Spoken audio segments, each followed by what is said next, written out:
Aujourd'hui, j'ai choisi de te parler de la responsabilisation. Pour moi, la responsabilisation, c'est la base. C'est à la base si je veux effectuer des changements dans ma vie et si je veux créer mon bonheur. Se responsabiliser, c'est simplement, je dis simplement, c'est appliquer son plein pouvoir sur sa vie. Donc, si j'applique le pouvoir sur ma vie, c'est que je me donne le droit de faire des choix. Je me donne le droit de prendre des décisions. Je me donne le droit d'appliquer euh, tout ce que je peux faire pour créer mon propre bonheur ou pour devenir un meilleur humain. Parce que si j'applique pas le pouvoir sur ma vie, ça veut dire à quelque part que je laisse le pouvoir aux autres.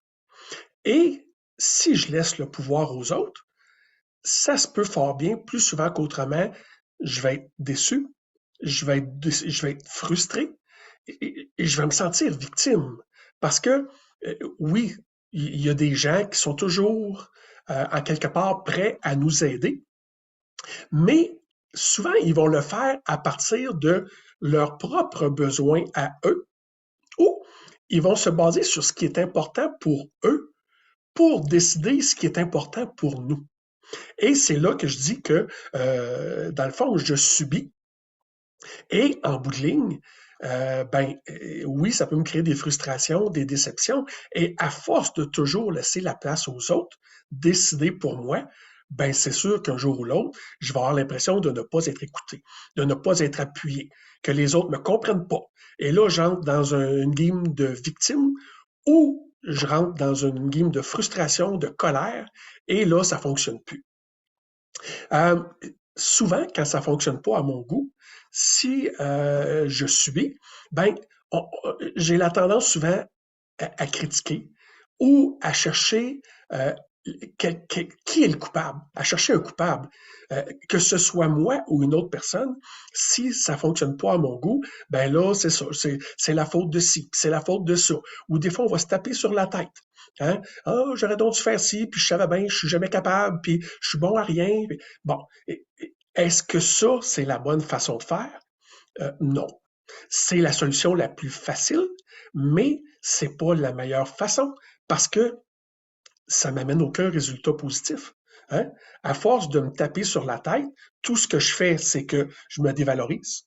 Mon estime de moi, ma confiance en soi va diminuer tout le temps. Donc, j'avance à rien. Et quand j'accuse les autres ou quand je transfère la faute sur les autres, ben là non plus, j'avance à rien parce que c'est un mécanisme de défense. Hein? En quelque part, c'est que quand je critique les autres ou quand je culpabilise les autres, ben, je fais tout simplement affirmer mon impuissance, mon sentiment d'impuissance face à une situation. Et c'est ça, dans le fond, je finis par me rendre soit coupable ou je me protège, mais ça change pas vraiment quelque chose. Quand le résultat est pas celui que j'attends, ben, tu sais, je pense que la meilleure façon de faire, d'appliquer son pouvoir et la responsabilisation, c'est de se questionner, mais c'est de se questionner de la bonne façon.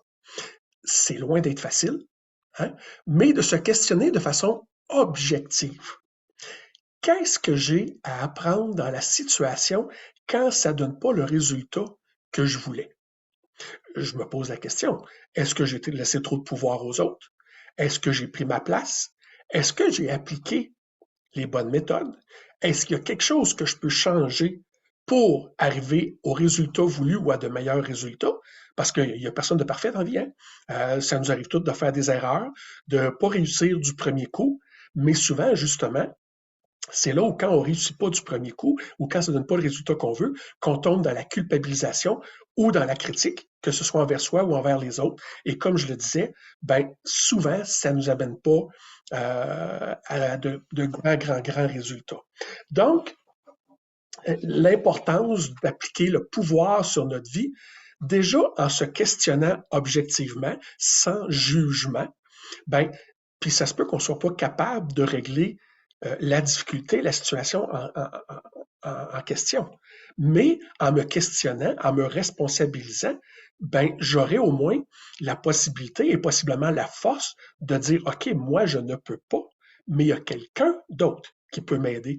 Et c'est là où, dans le fait de me responsabiliser, plutôt que de transférer la responsabilité aux autres, ben, je trouve des solutions, je trouve des moyens d'avancer, d'évoluer et de devenir une meilleure personne. Quand je parle aussi d'appliquer le pouvoir sur notre vie, ben, on a du pouvoir sur nos pensées, on a du pouvoir sur nos actions et on a du pouvoir sur nos émotions. Et là, dans le fond, je vais essayer de t'expliquer avec un exemple bien concret ce que ça veut dire appliquer le pouvoir, dans le fond, sur nos pensées, actions et émotions. Notre conjoint, notre conjointe nous téléphone en cours de journée, me dit, bon, qu'est-ce que tu aimerais manger aujourd'hui, ce soir quand je vais revenir pour le souper? À ce moment-là, ben, je sais pas trop, j'ai pas la tête à ça, je prends pas ma place. Je dis, ben, garde, je te laisse le plein choix, je te laisse choisis ce que tu veux, puis moi, je vais embarquer là-dedans. Donc, je remets exactement le pouvoir à ma conjointe. Alors, ma conjointe part avec toutes les bonnes intentions du monde, puis elle passe à l'épicerie, elle passe au resto, peu importe, et elle a le goût de manger du poisson. Donc, elle regarde le comptoir à poisson, elle va au restaurant, elle regarde le menu, elle dit, OK, bon, oui, pour apporter, je vais prendre 2 fois ce repas-là. Alors, elle repart avec les 2 repas, toute contente de son choix, parce que c'est ce qu'elle a envie de manger. Elle est partie de ses besoins à elle, parce qu'habituellement, elle sait aussi que je mange du poisson. OK? Mais ce qu'elle ne sait pas, c'est que moi, du poisson, j'en ai mangé hier pour dîner. Et c'est peut-être pas ce que j'ai le goût en ce moment. Moi, j'aurais eu davantage le goût de manger des pâtes ou du poulet. Mais je ne l'ai pas nommé. Je ne l'ai pas dit. Donc, ma conjointe arrive à la maison et toute contente, toute de bonne humeur, elle me dit hey, regarde, chérie, j'ai trouvé du super poisson. Bon. Et moi, dans moi, ça fait pur, pur, pur, parce que c'est pas de ça que j'ai le goût. C'est pas de ça. Et moi, en ayant le goût de pâtes et de poulet, je m'étais fait un scénario dans ma tête. Mais en ne l'ayant pas nommé, ben, ça fait que, au niveau des émotions, ce que je vis, c'est de la déception. Et selon le nombre le style de personne que je suis, si je vis souvent des déceptions de cette façon-là, parce que je nomme pas mes besoins, ben peut-être que ma simple déception va devenir à la longue une frustration. Alors, ici, j'avais du pouvoir, c'était ou bien de nommer ce que j'avais envie, peut-être que ça aurait ramené une certaine discussion, ma conjointe aurait dit, ben, peut-être moi pour le poisson, ou elle aurait peut-être pu ramener un de chaque.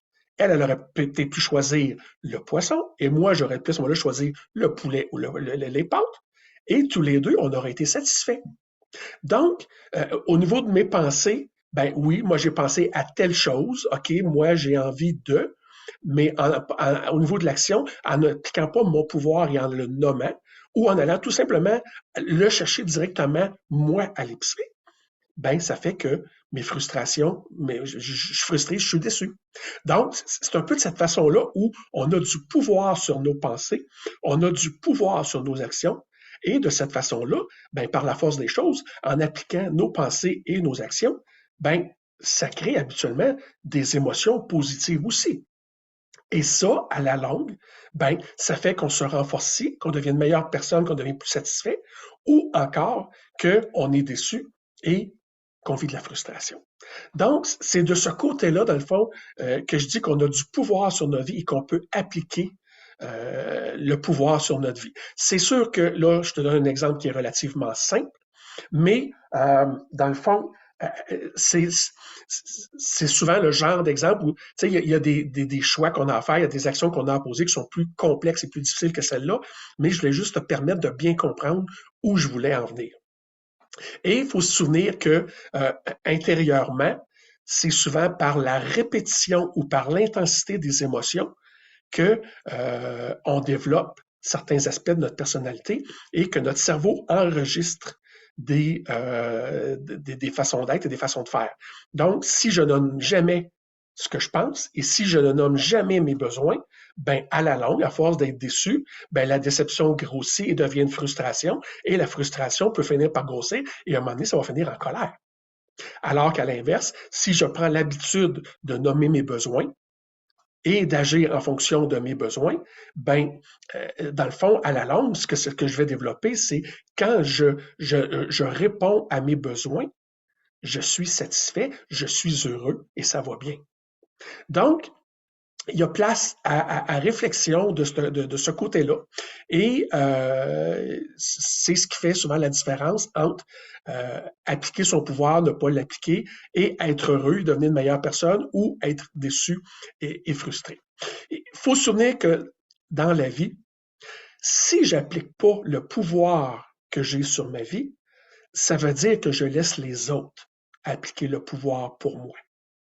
Et si je ne travaille pas à créer mon bonheur, ben souvent, je sers à créer le bonheur des autres. Donc, je te pose la question, de quoi est-ce que tu as envie? De participer et de créer ton propre bonheur ou de créer celui des autres? Donc, de là l'importance de la responsabilisation. Je pense que c'est la base si on veut être heureux, si on veut créer son bonheur, si on veut devenir une meilleure personne, plutôt que de laisser les autres décider pour soi. Alors, je te souhaite une bonne fin de journée et je te dis à la prochaine.